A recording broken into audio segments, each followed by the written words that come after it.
ఇక్కడ అమిత్ షా తాజాగా ఇచ్చినటువంటి స్టేట్మెంట్ ఇప్పుడు సంచలనం సృష్టిస్తోంది.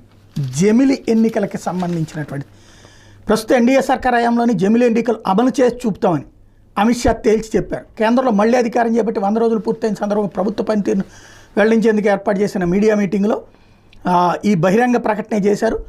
కులగణన అంశంపైన స్పష్టత వస్తుంది. రైలు ప్రమాదాల నివారణకు అన్ని చర్యలు ఇవన్నీ వేరు. జమిలి ఎన్నికలు అమలు చేసి తీరతాం, చూపిస్తామని చెప్తున్నారు.